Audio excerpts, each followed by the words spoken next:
Welcome to our next adventure with Chemology 411, a podcast about anything and everything. Kim and her guests will take you behind the scenes, behind the story, or behind the bar. So sit back. Make sure your seatbelt is fastened, tray table in its upright position, all carry-ons stored under the seats. But for this adventure, electronic devices must remain on, as we are ready to take off on our next adventure.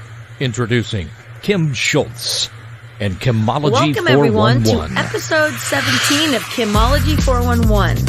Tonight's episode is actually around one of our fans. It's our very first fan request, and what he asked was he wanted to know why Good RX and was cheaper than his actual insurance coverage. So, of course, we listened to our fans and we kind of nerded out on this, and we actually found more information. So, anyway, I'm Kim Schultz and I'm your adventure coordinator for this show. Let's say hi to my co-host Tyson Harley. Hello, Kimmy. You know, we don't listen to all the fans. I mean, it's got to be got to be a decent idea, and we did find this to be an interesting and decent idea. Yeah. To your point, we've got the stuff that's kind of directly related to Good RX, and then we also kind of nerded out on other stuff too. Just a little bit. Before we get to that, we'll do our Quick hits with Tyson and Harley. So, first quick hit. Resolutions. Remember we brought that up a few weeks ago, and I had to think about what mine even were. You know, that now that it's been almost 2 weeks into the New Year's, we're recording this on the 14th. I believe today's 14th. Yeah, I guess you can't fail at something if you don't remember it. So anyway, I've made no progress. Mine was to work up, resume and get that better job. The job's good, but I could easily be making $20K more and right. Have a better life and a better retirement. And nothing on that yet. And then working towards actual house. I mean, I've rented for a long time, and it's more than what a payment would be for a house around here. Right. And it wouldn't even be expensive because we have fairly inexpensive real estate. So I made no progress on that, but we are trying to keep it in mind. Right. Another thing is that, interestingly, we had weather. This would have been the weekend of around the 10th of January. So we had some weather over here in northeast Kansas, and of course I got a buddy who moved in it. Yeah. I mean, you want to support your buddy, but you're kind of in the background going, why did you look for a house in January? I don't know, maybe they're less expensive than it, but yeah, so I got about 5 days. I got about 5 days. I don't know. I mean, maybe if there's one that's been on the market for a while. It's the first of the year, so people move. They get. It's weird. Makes sense. Yeah. Anyway, so we had weather, of course. I remember when he told me this, like 6 days before. It's like I look in our forecast. It was around New Year's, and I'm like, oh great. The next 4 days, say through Wednesday or Thursday, are nice, which means we're in January, and winter actually hits in January in Kansas, and so the likelihood that it'll be great like a whole 6 or 7 days in a row is not good. Not gonna happen. Sure enough, it popped in. The good thing is I was able to leave early because I got a job where someone was being way too... I was gonna say, yeah. They but our forecast, tell them the forecast was like major. We had the day before was 60 degrees. And the next day, we had thunderstorms starting at 8 o'clock in the morning. Not kidding. Thunderstorms, downpour of rain. Not kidding. Walking into work, there was thunder. I mean, it woke we me were up. off work at noon. That's Yeah. What did I say on social media? Yeah. June to January in 24 hours. And so then we're supposed to get an ice storm, and then it was supposed to snow, and then next day they moved in this weird snowstorm that never was there, but all of a sudden we were going to get 6 to 8 inches on top of the snow, on top of this ice. Yeah. And evidently, I think our air was dry because Kansas City got and that's 4 where inches. I was. So it was bad and slushy over there, and I kind of wondered whether you went over there because you go over there a lot. I wonder if Kim's over here. I didn't. I went Sunday because and then it was okay by then. Because when I called my friends on Saturday, they go, "No, don't come." Yeah, so it go. was slushy. To get out of there, I just stayed that night and helped them more the next day. And Right. by the time I got to Pica, I'm thinking, hey, the Kansas Department of Transportation did a great job. And then I realized, oh, no, there's hardly anything over here compared to over there. Nope, the city did not. It snowed for like 5, 6, 7 hours on Saturday. Yeah, we after didn't get got any up. of that, and you could see my grass still. So anyway, So, and the other thing I was going to mention is, speaking of Sunday, how about them Chiefs? now this is late because it's the 28th. That we. So we're released talking this. divisional round where they Right. they drop behind 24 to nothing. So here's my thing. I told you I went to Kansas City on Now Sunday. we know, as you guys are listening, whether or not they're in the Super Bowl, and it'll be the next. Well, Sunday I mean, they and are. if you're listening to it later on, like a year later, you're gonna know if they're right. there. But so I go down to Kansas City and I go over to my friend's house because I've got to drop some stuff off over at his house, and he's standing in the kitchen because he's got a new stove coming in. So he's pulled the old one out, and we're waiting. And I saw Nebraska Furniture Mart was like dropping something off, and I came in and was dropping some stuff off at his house. And he's standing in the kitchen, and he's just shaking his head. And now he's a Green Bay Packers fan. And I walk in, I look at the TV, and I was like, "What the crap?" It was 14-0, and literally Like it was like 5 minutes. like into it. And then I'm standing there, and now it's 21-0, and he goes, "Yeah, they're done. Like no team's gonna come back from this that." was the famous. As you're looking back, it was the most. No one has ever been behind 20 points in a playoff game, and then also won by 20, which is what happened. Ended up being 51-31 after Houston went up 24 to nothing. Nothing, yeah. Then we came back in one quarter to finish it at halftime. At halftime, it's 28-24. And after their first 24 points, the Texans only scored 7. So obviously, it's a huge victory for the Chiefs trying to get back towards the Super Bowl after barely missing out on getting there last year. It looked like the Three Stooges out there for the first part of it, and they were even like laughing, like if you saw the players, they were just like laughing. They're just like, "This Probably trying to stay light. is absolutely ridiculous." And then Tyreek Hill gets hit from the front and the back, and his body like bends. He's kind of little anyway, like he's not one of the big guys. It bends, and so they've got everybody runs out to the field, and he's literally clapping and laughing like, "Holy crap!" And I'm thinking, man, they got spunk. You like, mean when he fumbled or later? it's when he jumped up he grabbed the ball, and the guy came in, and everybody thought he hit him with the helmet, but he actually went in with his shoulder.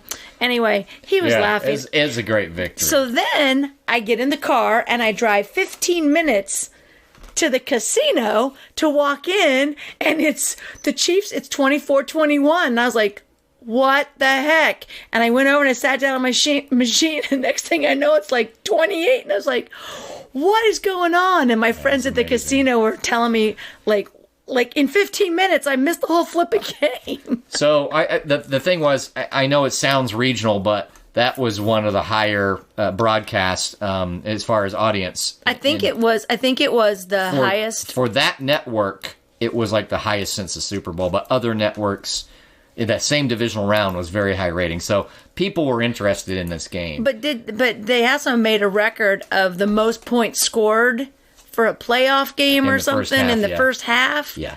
I mean, it's like it was incredible. So yeah, and the thing about it is, I was going to say something else and now I've forgotten, but that's okay. Yeah, even though it's regional, a lot of eyes are on the Chiefs, and I think he's easy to like. So we'll see what happens, but. Yeah, it was an incredible that was game. against the Texans. Just if and Deshaun Texans. Watson, everybody likes Deshaun Watson. He's a good quarterback. But he was playing air guitar a little early. Yeah. And then our one lineman had the Stone Cold Steve Austin imitation where he busts the beers on his chest and pours them all over himself. Oh yeah, and they had to have the great. article where they found the guy who sacrificed the beers for the. Which is great because that guy is, he's 6'7" and an easy 320. Yeah. If anybody's going to do a Stone Cold pretty well. Yeah, that was awesome. And my last, I forgot to do in between. Oh, Darn man. it, is just recent stuff I've watched. Oh, yes. If you can believe it, I'm getting advice for movie watching from my nephew. Ooh, how old is your nephew? He's now almost 21. Oh, okay. Well, all right. I'm thinking nephew like Right. 10. So he tells me about a Jake Gyllenhaal. Jake Gyllenhaal. I've never known how to say it. It's Jake Gyllenhaal. Movie called Enemy. So it's interesting. So go look that up at your library or see if it's on. I think it might even be streaming on Netflix. Because one of them he mentioned actually was, he said, you know what, I looked and it was on Netflix. Okay. Very interesting. And then also there's one called Joe. This is about, I don't know, 4 or 5 years old. Did you ever see Mud? No. With, who's the guy who does the commercials? Texan actor who doesn't wear a shirt. That's what it used to be. Matthew McConaughey. Matthew McConaughey, yeah. And so he was like this kind of mysterious dude who was living out on an island in the river. And anyway, this kid actor was in it. He was really good. And the movie Mud is really good. So the same kid actor is in this one. His name is like Ty Sheridan or something like that. And he's with, this time, Nicolas Cage, though. Oh, okay. So Joe is the name of it. Just Joe. And it's a Nicolas Cage. Never heard of it. That's all I got. Quick That's all hits you with got? Tyson. What do you got? Well, as for what I started watching, I finished up my shows that I was watching because I was snowed in my house for 2 days. I didn't leave on Friday or Saturday. So I literally on Saturday sat in my chair in my pajamas and I finished Annie with an E and I finished The Magicians. So I had to start something else. And so I started 3 different ones. I started a Netflix series called You. There's 2 seasons. It is psychological thriller kind of a show, kind of a stalker. How many seasons again? There's 2 seasons so of far. it. So it's new. It's brand new. So the season 2 just came out.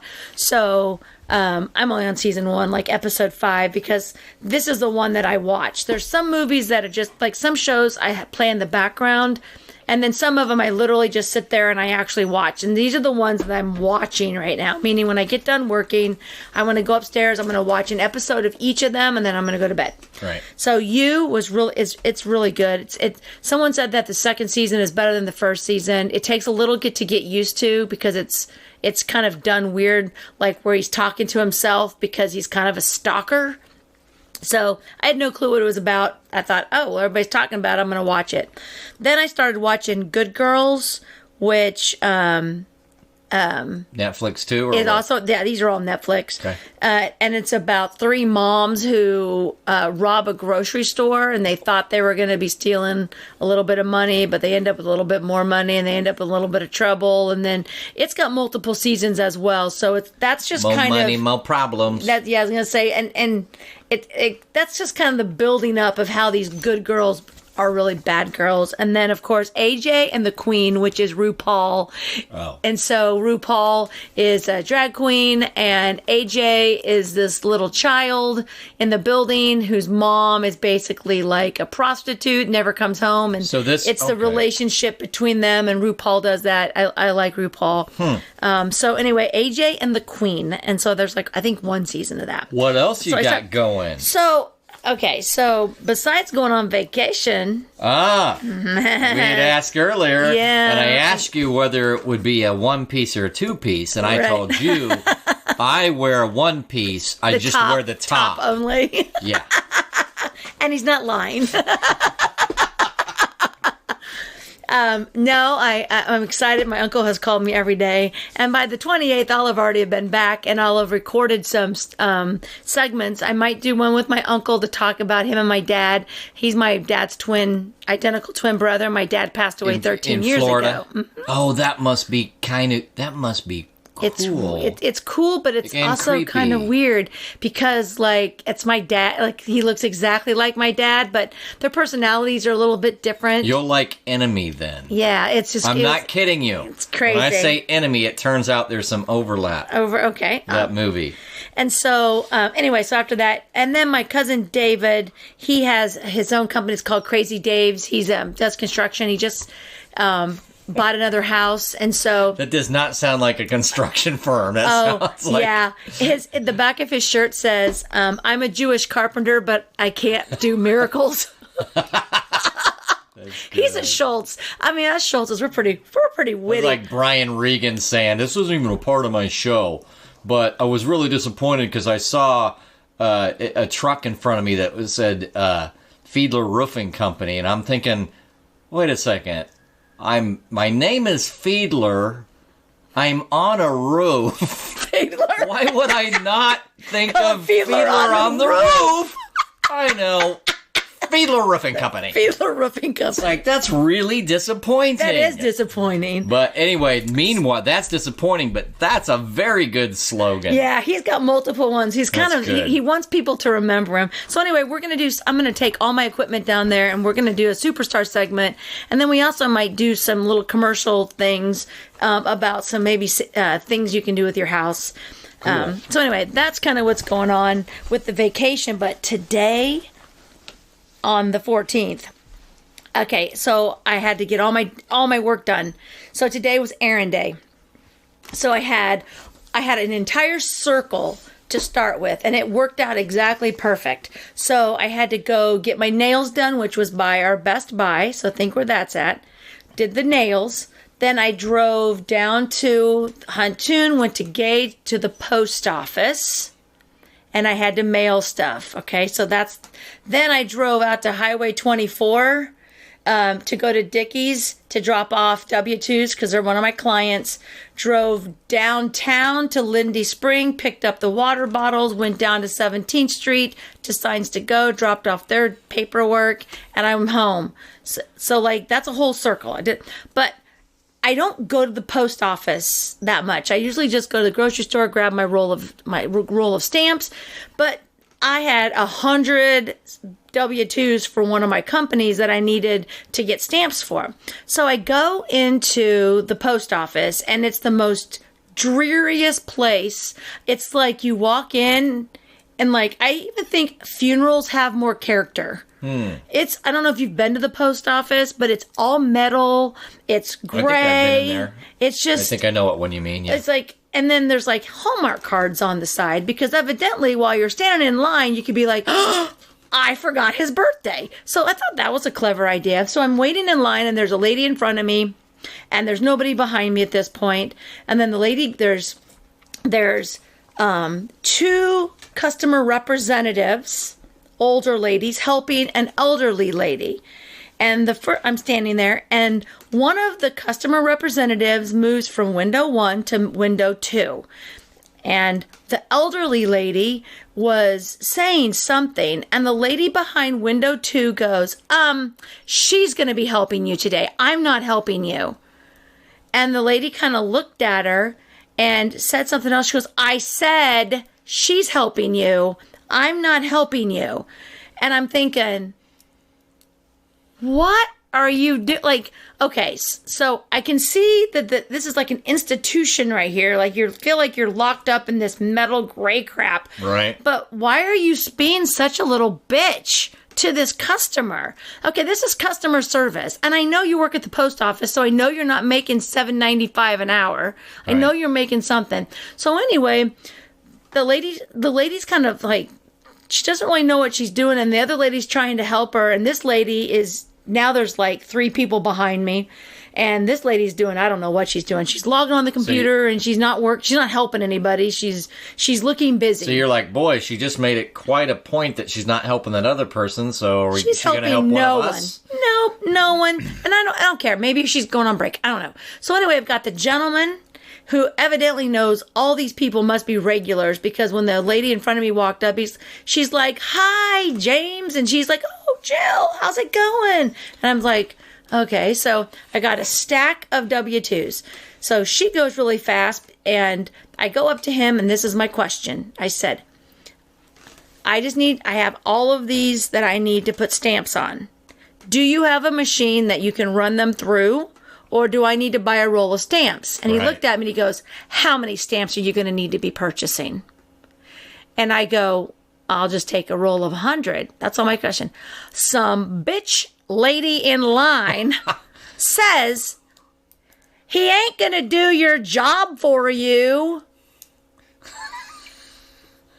And so he might if there's a machine. I turn around. That's why you asked. I turn around and I go, I'm sorry, but like in offices, there's machines that you put the envelopes in, and it just sucks them through. It stamps them for you. And she goes, well, then why don't you go to the office?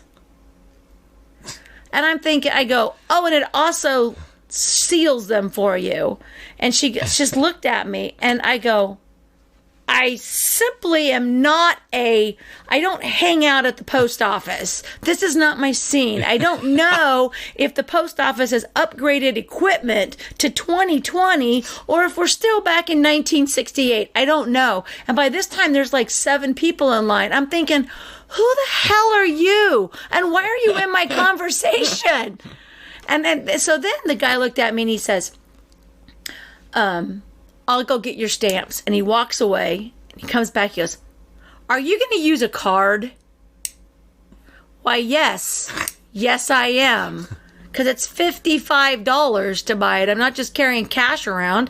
And so he goes, I'll be back. So he goes and he has to go somewhere because evidently we don't keep stamps in the booth worth the stamps. He goes and he gets the stamps. Because maybe they think they're going to get robbed or something. Like someone's going to come in and go, give me all your stamps. It could happen. I don't know. He goes and gets that and he brings over this little, like, it looks like the traveling credit card thing. You know, you put it in there. There's a credit card thing right here. But I have to use, everybody else got to use this one, but I have to use this other one. So are the rolls of stamps on a different account? I have absolutely no clue. So I put my card in, and then he goes to flip it over, and it resets everything. And he goes, I just wish I didn't have to flip this over. It resets. Now, he was not a person. He was just a older gentleman who is miserable working because he didn't have a particular attitude. There was not a smile, there wasn't music, there wasn't anything. And you know, sometimes you have to wait in line for a long time. I'm thinking, this is the most dreariest place ever. I am gonna talk about this because I never go to the post office. And then I got some lady in line telling me that this man isn't gonna do my job. And I'm thinking, you are lucky you're like 80 years old because I would have been more rude. Stay out of my business. And I didn't say anything. I said, I just have a question. Do you have a way to just send them through? Because I guarantee you, if I would have brought like 500 letters in there, there's a machine in that back there that they would have ran it through and they would have sent me back out a bill. Because I understand the post office. I just didn't know how it worked. And so, anyway, that was me getting stamps today to mail off the W-2s, which then I went out in the foyer area and I put the stamps on everything. They taste good? Oh, that's right. Oh, no, they're sticky stuff. Yeah, no. So, anyway, that was my experience at the freaking post office today. And the guy, I mean, I know he was just kind of like, kill me now. But it wasn't even that attitude. It was the snotty lady who was getting mean to the elderly lady about, I'm not helping you. Okay, so stop. Like quit being, and I don't even think they understand how rude they are. I just don't like rude people when it's customer service. Now, I might be rude to you, but I am the customer. And I'm not going to be rude to you and be mean, but if I've done something wrong. But as for customer service, that lady didn't do anything. She was just talking. And you're griping at her. And then the lady in line, they're not going to do your job for you. First of all, putting stamps on a letter is not my job. Like, I'm just a professional stamp putter on her. So anyway, all right, well, we're going to start and talk about what Jay asked us. Jay had our friend Jay has some medical issues, so he's at the doctor all the time, and so he asked us to look into why is GoodRx cheaper than his prescription card, like his insurance. It's cheaper, and we did a little research on that. And so we have a little bit here. I looked up GoodRx, and what I found out was it's a company where they go and they work with somebody else. And it's like BPOs. I don't know. I can't remember what the letters are. And they go out. They basically get contracted prices for things with these coupons. Now you have to have the card or the coupons. The card and the coupons, I think, work even differently. So you can get them. You can get inexpensive prices on some drugs. I don't know if it's all. I didn't go into it that much. I didn't search for that much because. But the way that they make their money is they have advertisers.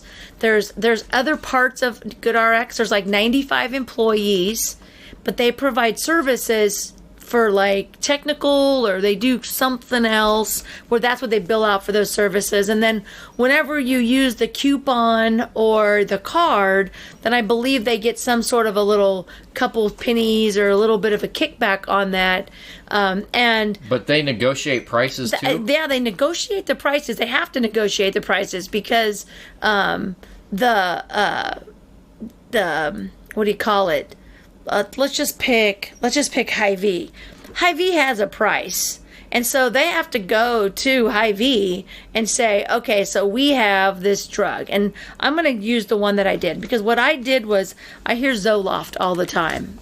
I don't know what that is, but me neither. Zoloft. It might have to do with mental illness, and I'm not there yet. Not to the prescription drug mental illness, but anyway. You're like, but don't count me out. Don't count me out. I might, and good to know.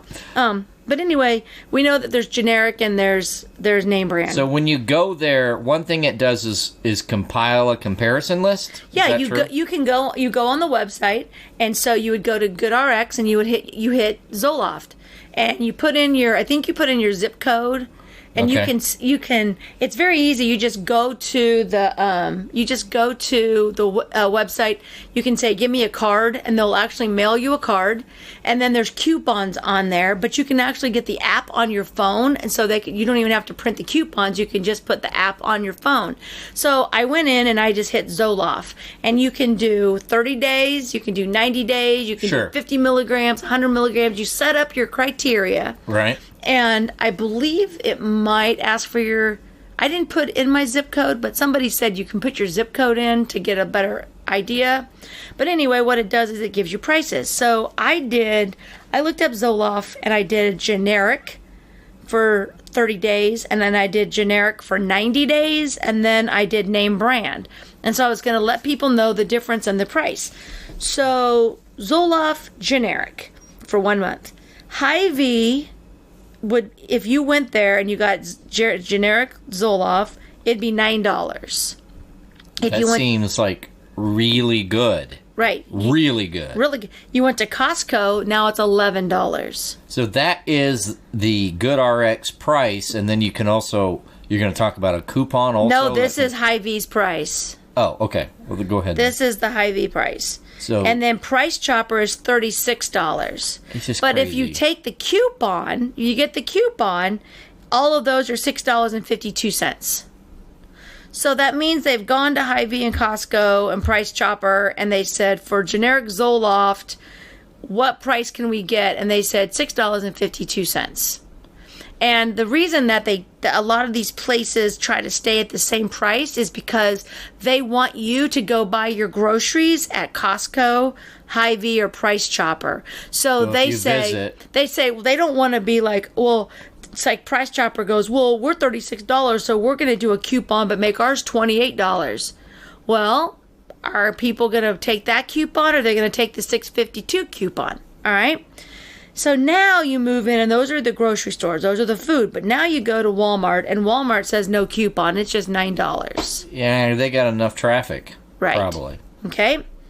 Walgreens is $52. So one good thing about GoodRx is that's not every place, but it's every place that they deal with. Because why does it say Walmart with no coupon? Walmart. Well, maybe it does show everybody. Walmart Walmart just, it shows everybody. It just says it's $9. I mean, you can't use a coupon here. So you can go to Walmart. Comparison database as well. They pull up all the prices from all of them. That's your first benefit, and the second one is this coupon price. It's a coupon price, right? So you can go on, you can literally look, and these are not all the places. I didn't write everything down. Right. And Walgreens, you had what? So Walgreens is $52, but if you use the coupon, it's only $25.24. 50% off. Yeah, but it's $6.52. Right. So, like you said, probably the competitors are the ones that are most trying to match. Well, in Walgreens isn't exactly the straight-up competitor to Hy-Vee and Costco, even though there is some overlap. Well, and Walgreens is a pharmacy. Right. It's that's their job. So they're thinking, well, we have a doctor, we have a consultant on staff, we have all this stuff. And some of them are open 24 hours, so evidently you need your Zoloft at 2 o'clock in the morning. You might want to pay. But anyway, then you also have like the 90-day supply. So Hy-Vee was 25, Costco was 14, Price Chopper was 98, and they were basically, let's see here, the coupon at Hy-Vee was $14.35. Price Chopper was $14.35, and Costco was $13.92. That's crazy. Price Chopper went from 98 down to 14. 14, yeah. $14.35, but and the other one was 14, and it went to $13.92. Yeah, it's so arbitrary. We're going to get into that too because we got some things that are irritating as far as these prices. Okay, so let me tell you this because I've got the ACA, so I have. The Affordable Care Act. That's where I have my insurance through. Sure. They will not let me do 90 days. I have to do 30 days. So if I was on a prescription through there and I didn't, depending on the plan of the deductible, so let's say that I have a $5,000 deductible. So they're not going to pay for crap. All right.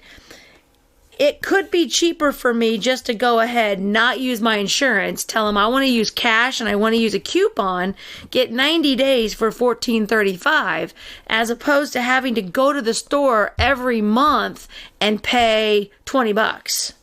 Right. Or like if I use my insurance, it's probably like $8. So it's you have to look at this and figure out what's the better deal. But let's go into. But there's no real obligation.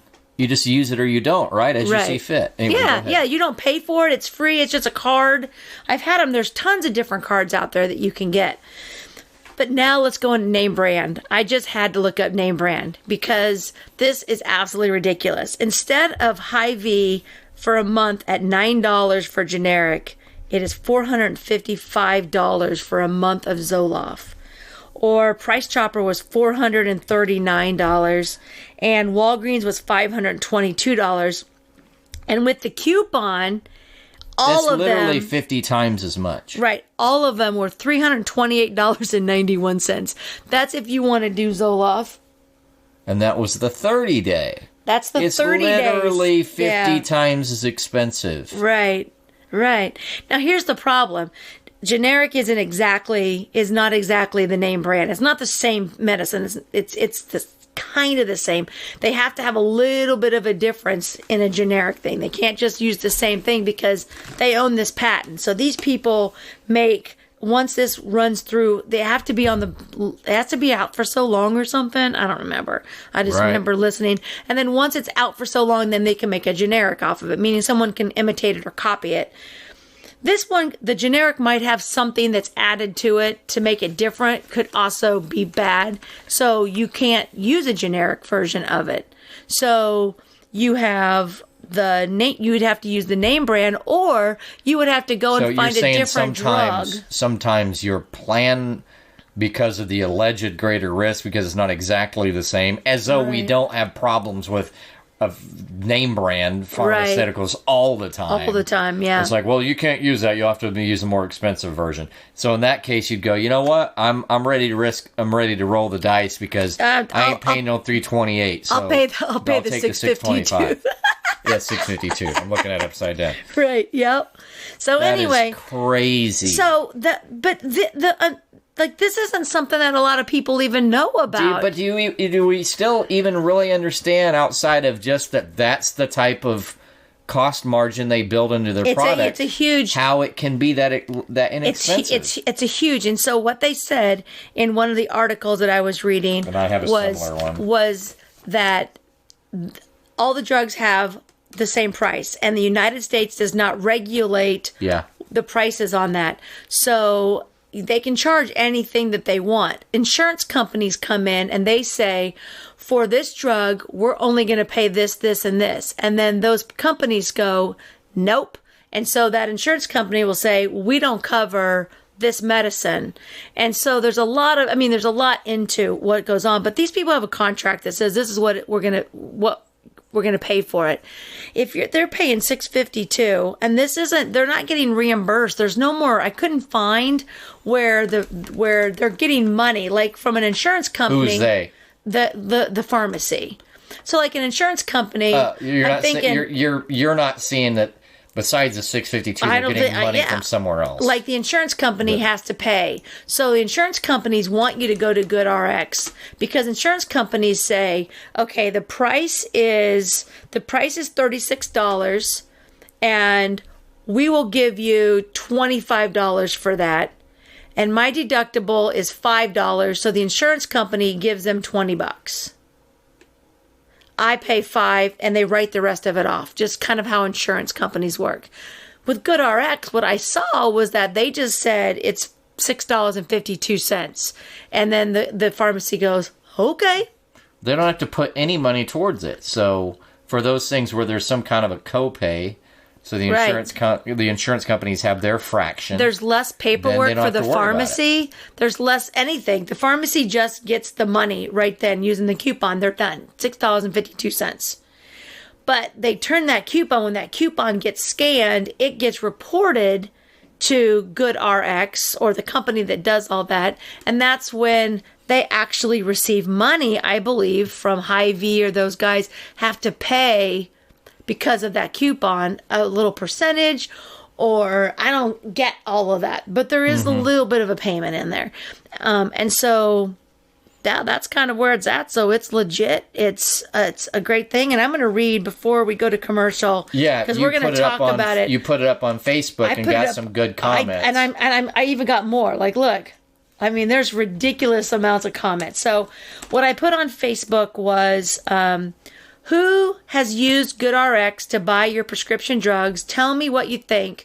Who has no clue who GoodRx is? And so I use it all the time. It drops our son's medicine from $300 with our insurance to only around $98 a month.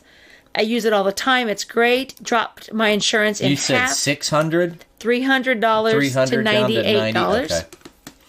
I love it. I save money on my prescriptions. I've never had any complaints.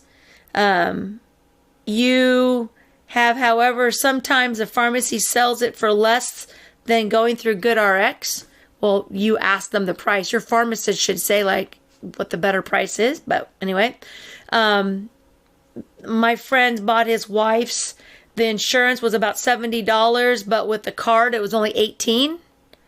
GoodRx is good, but Dillon's can also give you a better deal, and that's going to come down a little bit because evidently Kroger has their own little plan that you can join, which I'm going to go in and ask our pharmacist because I want to pick up my medicine. So I have a related question when you're done with some of those comments. I'll write it aside. So write it down so we don't forget. Okay, I love it. I only pay $6 for my prescription every month. Saves me $40 on my prescription every month. Jessica Cameron, my friend and movie star, says, I love her. And then another friend said, I recommend it, but the Kroger Prescription Savings Club, which is run by GoodRx, helps you also save a lot. I take 4 medications, and last year he spent a total of $72.54 on all of them through the Kroger one. A month?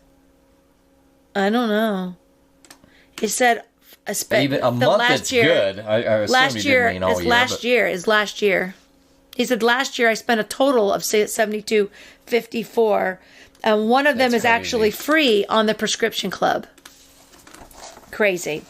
It's excellent. Even if you have insurance, sometimes it's cheaper than the copay. Definitely want to download the app. I use it for my heart meds. You can also, and then this is my friend who works for the United Way. She says you can also use FamilyWise, free card, no registration required. United Way gets stats on the usage and dollars saved on the zip codes where the card is used. FamilyWise.org. Never hurts to compare because they all negotiate prices with these pharmacies. So once again, you can have multiple cards, because I told you we used to have them at Let's Help. You can have multiple cards and just give them to them and say, what's the price for this? What's the price for this? You know, these prescription drugs can be expensive. My friend says I save about 60%. We've used it. We save money on prescriptions, even for our dogs. Wow. I'm on Medicare, so I doubt it would do me any good. I think it totally would. She would be wrong, because she's wrong, because Medicare cannot negotiate prescription prices. I read that as well. There is some out of pocket, right? For Medicare? Yeah, there's out of pocket, but that's what I'm saying is that Medicare can't negotiate the prices. So whatever. As long as Medicare, she's not understanding that some of these are like 90% off. Right, yeah. So you're going to find some things that are, now whether or not those are your medications, but probably you just have to decide which place is the right place to go to for it. Right. And so then my last person goes, what is it? One person out of all those comments, and I didn't read them all, one person has no clue what GoodRx is. But then again, a lot of people probably went and looked it up. So there's a lot of, there's probably other similar things. And the big rule is don't just think the only thing you can do is because you have insurance is to stick with insurance, because sometimes it's actually cheaper than it is to go through your insurance transaction as far as total out-of-pocket expenses. My related question was going to be, and I think I have the partial answer, with your coupon, is it each time? Mm-hmm.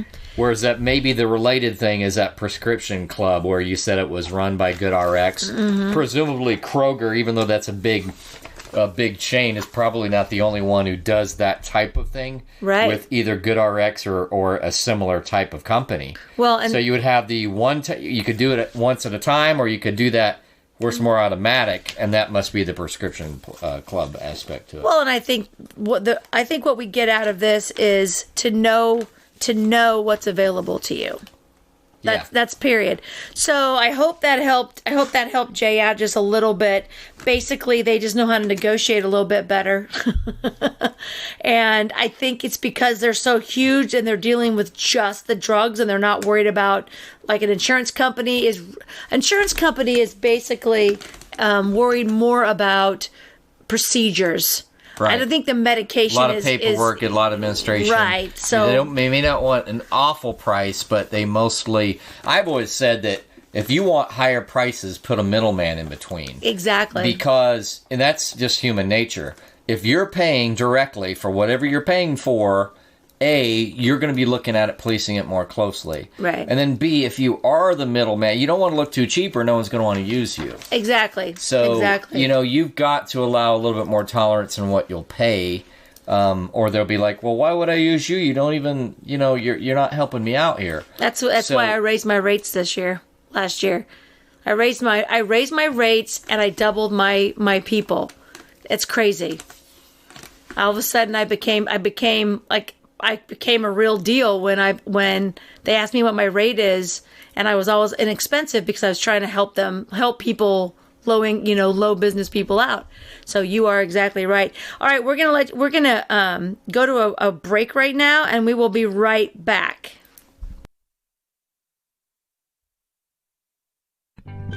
Welcome to 2020. As we begin a new year, I hope that you are ready for the ride of your life. Tyson and I have so much more to discuss, and there are hours and hours more of Kimology 411 on its way. Last year was just a sampling of what we wanted to offer our fans. We are excited to continue to help direct you in new and adventurous directions. Think outside the box. Plus, we are having way too much fun to stop. Each adventure will take you places that might be unfamiliar, but it will always be entertaining. By joining Chemology 411 private group on Facebook, you can contribute to our shows. If you know of any friends who you feel would enjoy our show, please make sure to invite them to our group and podcast. In 2020, we will begin working on our YouTube channel, and we have so much more planned. Now let's get back to our current adventure. All right, everyone, welcome back. All right, we're going to take a little nerd side note over here, and we're going to do it really, really quick. Excuse me, I have some important information I can't wait to discuss with you. I found some cool things. I'm telling you, whenever we bring something up, I mean, he dives right into it. So this was just around generally this, you're talking about the one thing that just blows your mind is these differences in prices. It's like, how can the generic be $9? And even when you go, how can Price Chopper charge $36 for the generic, but are perfectly willing to only get paid $6.52 for it? Right. It's like, so what is your actual cost? And, it's not like they have, people piecing the tablets together and mixing it. Right. It's all automated. Yep. And I know there's cost to it, but with that type of automation, there's just hundreds of thousands to millions of pills a day. I was going to say, and it's about as automated as you can get. So when you go, well, how can one place charge $9 before the coupon, another place charge literally 52, which is 5.5 times that amount. Right. And yet they're all willing to discount to much less. Then you go to what is going on with our drug prices. And so just the phenomenon and the different factors to me is very interesting. Yeah, it was crazy going through these notes. I looked up some of the things. There's a website called accessiblemeds.org. And there's an article called Skyrocketing Drug Prices, What's Driving Costs. And it says a recent report shows the average annual price of specialty drugs has tripled over the last 10 years. Now, that's between 06 and 15, so it wasn't super recently, but that's still a fairly recent time period, and especially for a 10-year trend. Tripled. The annual average price of specialty drugs has tripled over the last 10 years, from nearly $18,000 to more than $52,000 today. Now, do you think that their costs actually went up $52,000? Oh. Or are they just price gouging us? Right. The answer is B. Okay, so and the underlying thing that is reporting this is an AARP article. I'm a member. Called Trends in Retail Prices of Specialty Prescription Drugs Widely Used by Older Americans. Okay, so this was in partnership with somebody from the University of Minnesota, and the concluding observations were that specialty drug prices have routinely increased much faster than general inflation over the more than 10 years that this report series has been tracking drug prices. Yep. In 2015, the average annual price in retail prices for 100, and so this is fairly comprehensive. 101 specialty prescription drugs widely used by older Americans, including Medicare beneficiaries, was 9.6%. In contrast, so that's only 1 year of the 10. So they're just picking the 1 year. Went up almost 10% in 1 year.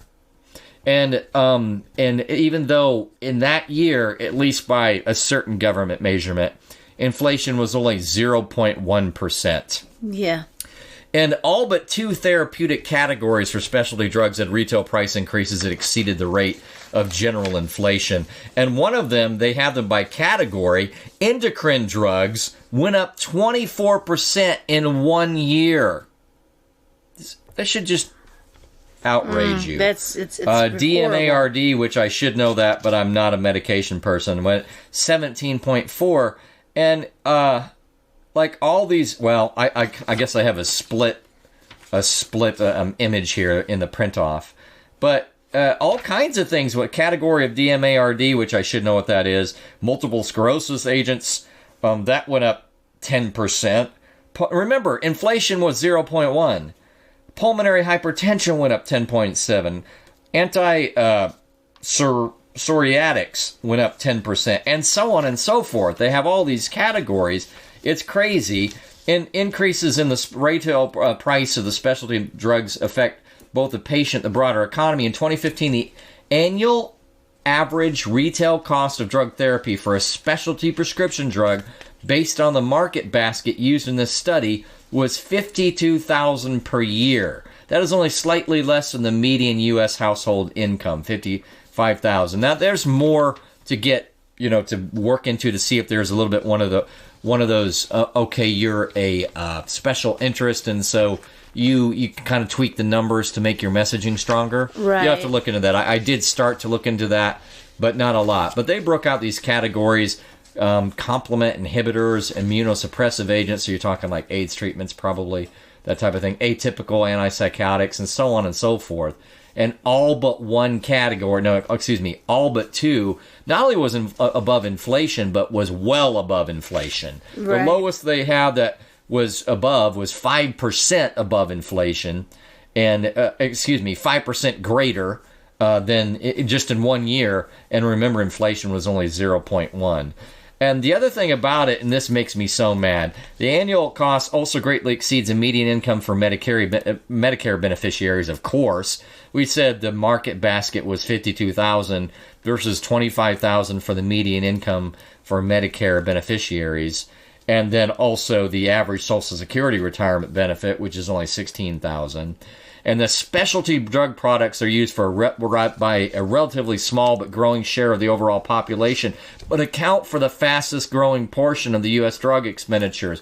So what they're doing is taking those people who don't have a lot of choices and are more likely to have medications and going, what are you going to do? We're gonna hold we're gonna hold you pirate. That's not the right word. Ransom. We're gonna hold you captive for that.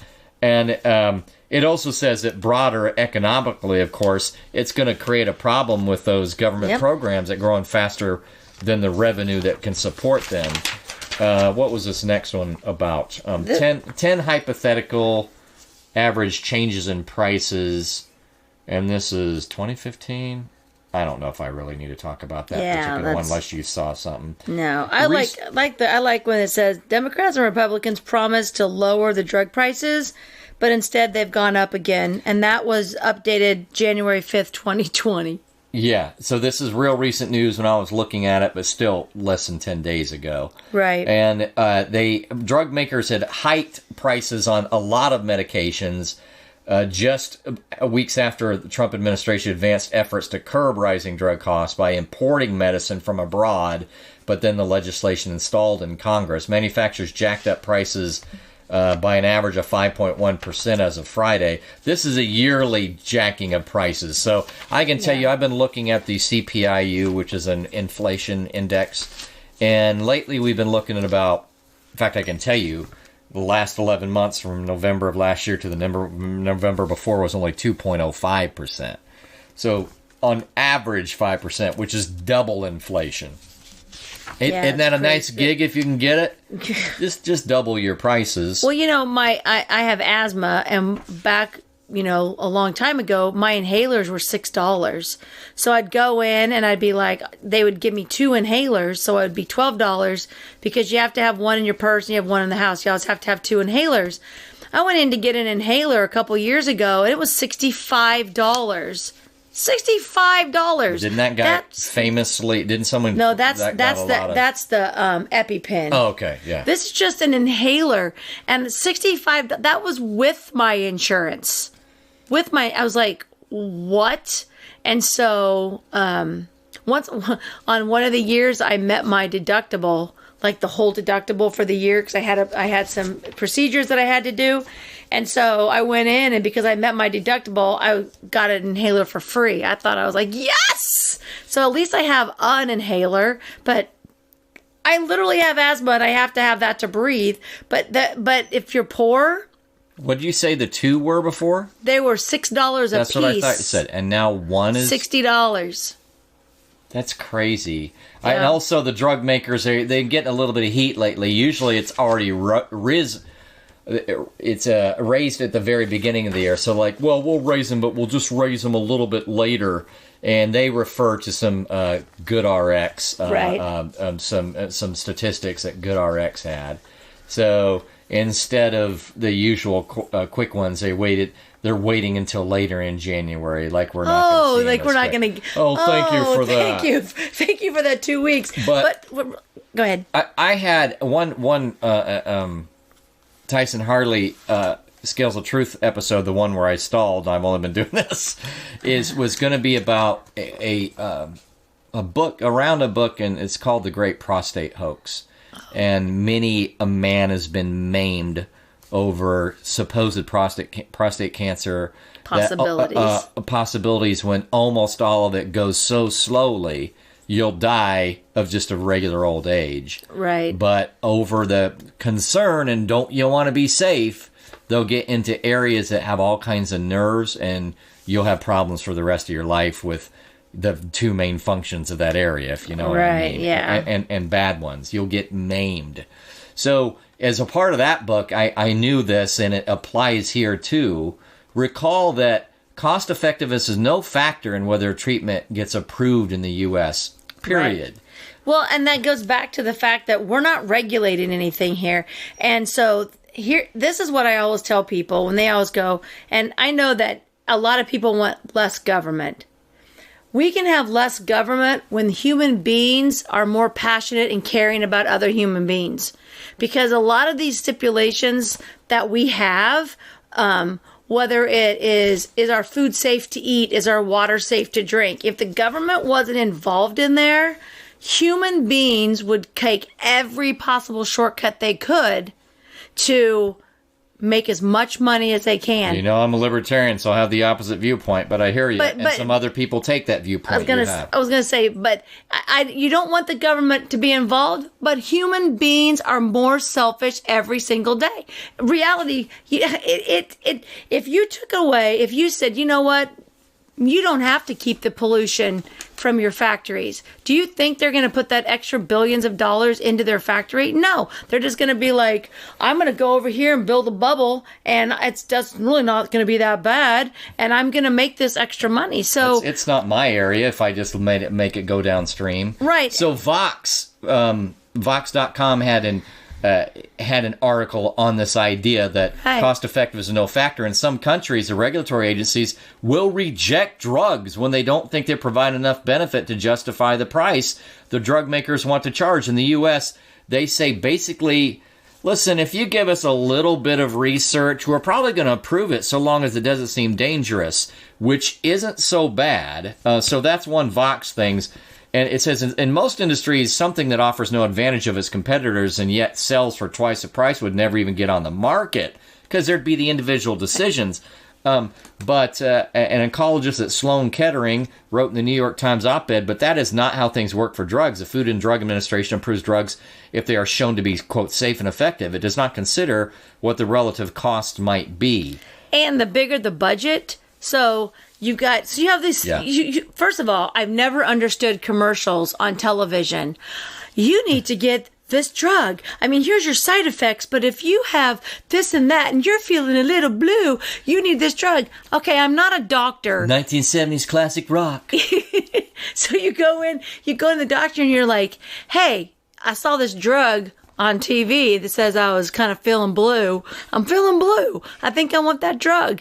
Well, that drug is probably way more expensive than a generic drug of depression or whatever you're going through because... And what you're getting to is the marketing aspect. They're marketing. And it says in here, and I agree, the bigger something can be marketed than like Zoloft. I think Zoloft has been a commercial. That's probably why I know about it. I've never taken it before. Hundreds of millions of dollars. And this is part of the reason where in other states, in other countries, it doesn't work. So my next logical step is that this wouldn't be so bad except that a major player, the U.S. government, is then mandated to pay for the treatment regardless of cost versus effectiveness. Right.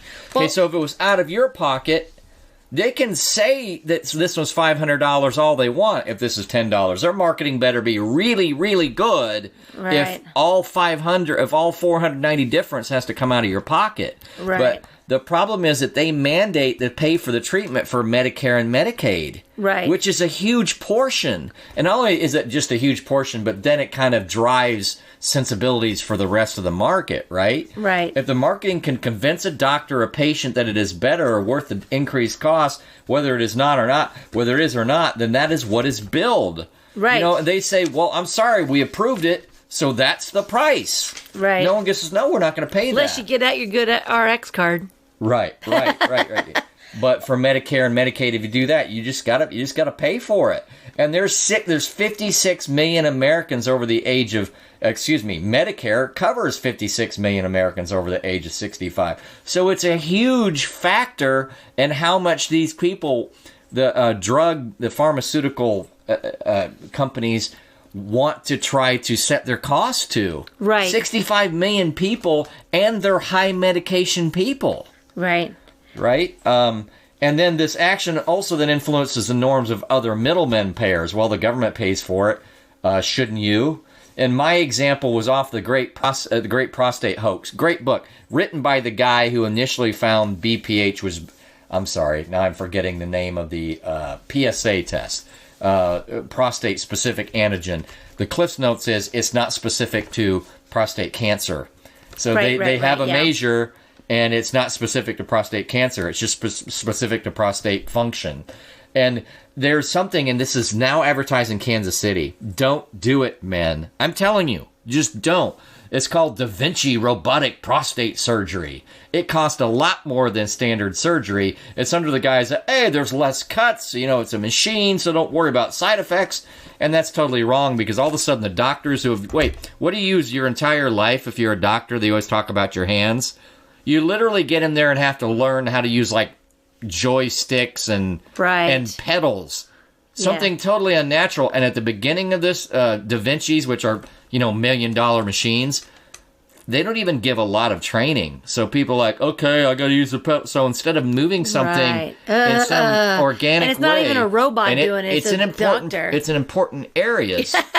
Yeah, it's someone manually doing a not necessarily intuitive machine in ways that the hand would otherwise deal with things. Right. So it leaves there's all kinds of studies that say that side effects are just as bad, but the marketing is better. Right. And it cost, look at this, happened in 2012. Oh, well, that's one. So a lot of urology practices and patients believe in the tech, and then they still get the nightmare side effects, and it costs many, many, many times the price. Another example, this happened in 2012, a drug called Zoltrap, I don't know what it is, treats colorectal cancer. The drug costs about $11,000 per month, twice as much as its competitors, while in the eyes of doctors it offered no additional benefit. Right. And so, why would anybody prescribe that? Because when drug reps and people come in, they get kickbacks. There's so much behind that. And like I said, once again, if you don't regulate something, people are going to make as much money as possibly can. Yeah, but there's so much of it that you wouldn't pay $11,000 instead of $5,500 if it was coming straight out of your pocket. Correct. The marketing could only convince you so much more. But that's what you see, and this is where I said, well, some people do think that. Vox, to me, doesn't. You're making a big assumption. Although, if you do put it in that certain context, it's true. What happens when you don't price regulate drugs? It says, just look at the United States, and they're getting to the point you said, where when other countries are making these mass purchases, but they are trying to consider cost effectiveness, and they are trying to bid on prices. And at least negotiate on prices, they're a lot bigger buyer. Right. Whereas over here, there's a lot smaller buyers, and that's it's kind of simplified analogy because there's still a lot of big buyers around. Right. To me, the other factor, the fact that Medicare has to pay for it and all that, Medicaid has to pay for it, is probably a lot bigger a factor. And you see that there are some organizations that are trying to work on this type of thing to understand cost effectiveness and working here. And this is this is from a managedcaremag.com article. And I'm sure there are other organizations like this, but because it's not coming straight out of our pockets, so we don't pay for it straight out. We just pay some copay or something like that. Then we do see these ridiculous overbillings and these things that go up by 5 times inflation a year and are continuing to. But some of them are going, man, this is getting to be a bit much. Can we help you out? So there's this Institute for Clinical and Economic Review, or ICER, and they're trying to consult on some of this stuff for cost effectiveness calculations.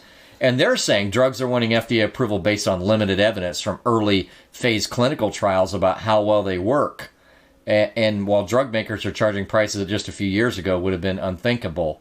And they talked about, okay, the New York State legislature did something smart. They said, if we got problems in our Medicaid budget, then we are authorized, and I think even mandated, to try to go work deals for the drugs, if we have a problem with our budget there. If the state's Medicaid drug budget exceeds a certain threshold, if a drug maker, then their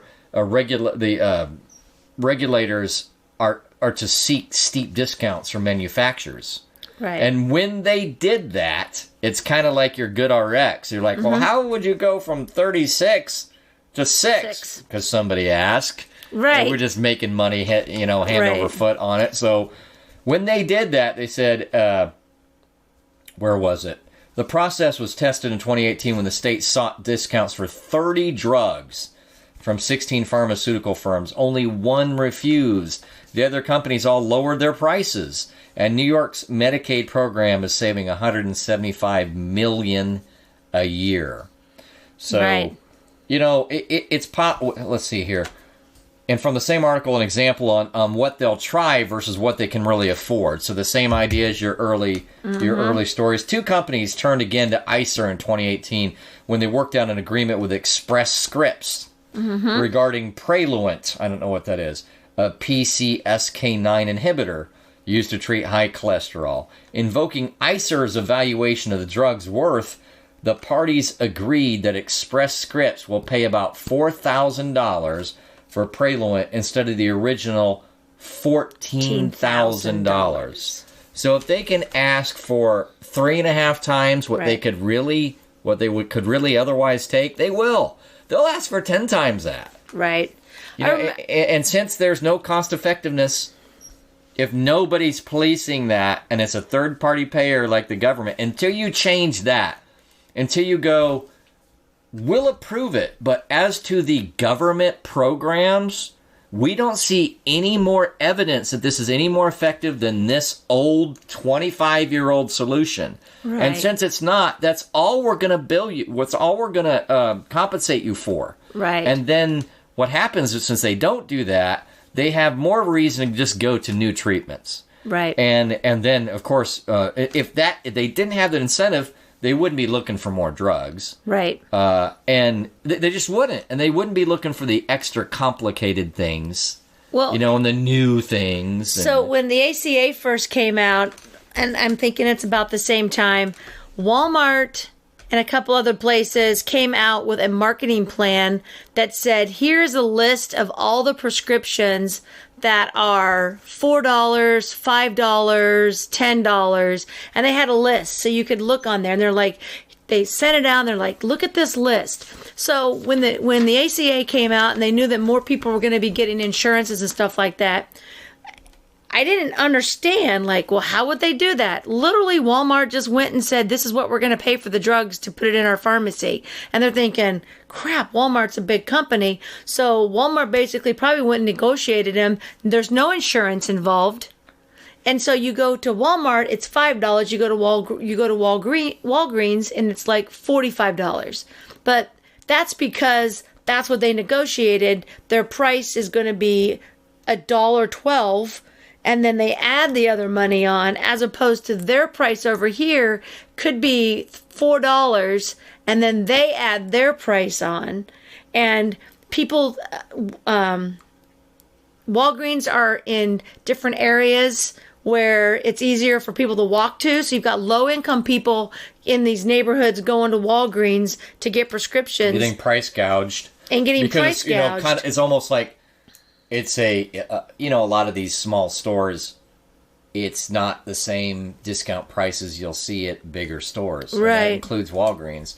and then for their drugs too, which is just weird. crazy. I just don't But understand. I really think that a key factor, when I read that in Great Prostate Hoax, my head just spun. I'm like, that is one easy fix. Right. You know, you can be approved for safe and effective, but remember how when we said 56 million people are on Medicare, that's such a huge chunk of influence and where they decide to lay their prices. If they wouldn't get the extra money for the extra complicated stuff, they would just get, if you can't show more effectiveness, then you don't get more money. You Right. can do all you want if you want to do it in different ways.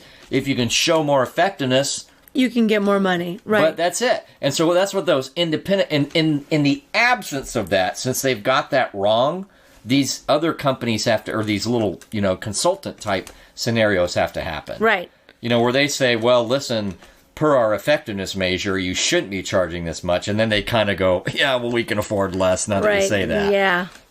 So that's so key as a public policy thing to me. Yeah. And then you do get a lot closer to, because to your point, there's two aspects of that.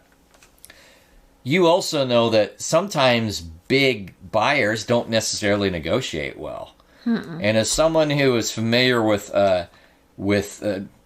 government institutions, I can tell you that there's not as much bottom line there. I'm glad that they're at least trying to negotiate with those big buyers in the other countries, but that doesn't mean that a fairly large private buyer won't be really good at negotiating and insisting and get similar prices, if they did it. So I think the effectiveness aspect is a big one. I agree. I mean, because like you said, if it's not better, then why am I paying more? You can ask if they want to try to feed you BS out in the open market. That's one thing, Right. but the likelihood that you'll if it was and I get it too, because if you got insurance and you're not in Medicaid, not Medicare, then you still got this weird insulation between you and the real price, where you still may go for it because you're not seeing 100% of the difference. Right. You're only seeing some of the difference, but not 100%. Or Well, maybe sometimes you're seeing no difference. In which case, a marketing could trick you, Right. or influence you because you're not as concerned about the fact that they're actually more effective. But hey, that's the one I know from the commercial where they use a classic rock Right. song. Well, and what we're going to get ready to end this, but what I do want people to realize is just because you have insurance doesn't mean that there's not a better option out there for you. And actually, Especially for people with the struggling budgets, which are a Right. lot of us. But as you get older or you're on these limited incomes, that is so huge. Yeah, and I know, like at mine, when I go up to Dillon's to get my prescription, and if it's cheaper, they'll say it's cheaper if you do it this way. Like they tell me like what would be better. Like, And once you set that expectation, maybe that person doesn't always want to bring it up with everybody, but once they know, that here comes Sandy, and she always asks about which price is better, right. they'll bring that up. Well, it's their job. And so, like, I never bother. My prescription cost me $4 or $5. I mean, for the one that I get, I'm not going to complain if we try to get it down to $2. It's $4. I'm Right. good. But if it, like my inhaler, I definitely am going to go find my inhaler now upstairs, and I'm going to look on here and find out, like, what it can. I used to take Advair. I've got all my asthma stuff. I've got my Nasacort. I have all that stuff that I couldn't afford before, but I'd go to RX, Good RX, just to see what the price is. And for what it's worth, we've been dumping on pharmaceutical industries because they deserve it. But Good RX then is one of those little small pieces of Right. the miracle Trying of to the free help market, you out. of the free market economy, that Yeah. someone's Love gonna it. try to fill that little void of realizing that there's a need for people to be able to afford things a little bit better, Right. and allowing that price comparison. And you're not locked in. That's what I love Yeah, about you're not it. paying anything for it. It's just a card. It's free. Just go to goodrx.com. download the card. They'll mail you one. I haven't got mine. I got that. You can print one off online. It's just the same card. I know we got a little broader with the conversation because I think it's a public policy type discussion that everybody needs to be familiar with. I think it's great. But I do want to just thanks again for the suggestion. What did you say the name of the listener was? Jay. Okay. He's our number one. If you're ever on Facebook, like the other day, he goes, they got snowed in and they said something about, what am I doing? He goes, I'm spending a day listening to Kimology 411. All right. We'll have to come up with some funny stuff. We haven't been entertaining enough lately. I know. Well, a little bit more serious. It's just vacation and then having to do multiple episodes. Some of the stuff right before Christmas was pretty hilarious. Yeah. I'll tell you that. We did. So once I get back from my vacation, then we'll get back. My little attempts at comedy bits. Well, you got to. While I'm laying at the pool, you can work on that. Okay, I'll be wearing my one piece, trying to think of my next comedy bit. Get it, bits, comedy bits. Well, you know what? You know what a comedy bit is? When a guy's stuff is showing and it's so small it makes a girl laugh. You got comedy bits. So you're telling me that we don't want to do one of these by the pool, right? I was in the pool. That's right. You don't watch Seinfeld. You know about that one? Oh. I'm going to tell you in 10 seconds.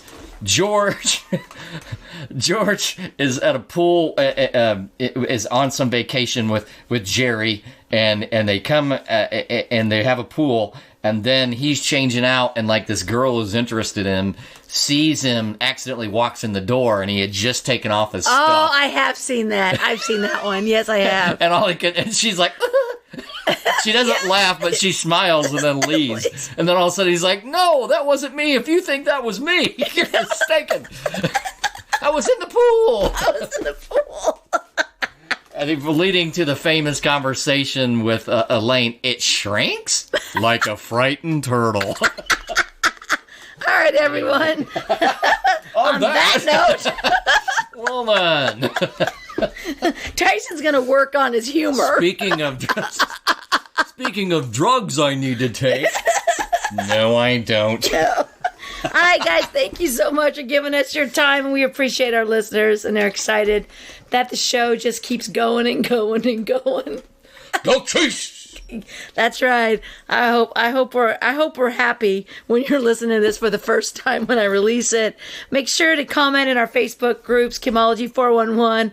And if you haven't joined yet, I'm just ashamed of you. If you guys do have a topic that you're interested in, put it in there and we'll see if it's something we can talk about. Thank you, Tyson, for helping make Kimology amazing. Thanks. And also then, even if we are ashamed of you, remember, we're trying to be inspirational here. Right. You can improve. You can. You should set it as a goal. As a New Year's resolution. It's very simple. You just click a button. All right, guys, we'll talk soon. Please keep taking all of your adventures. Bye-bye.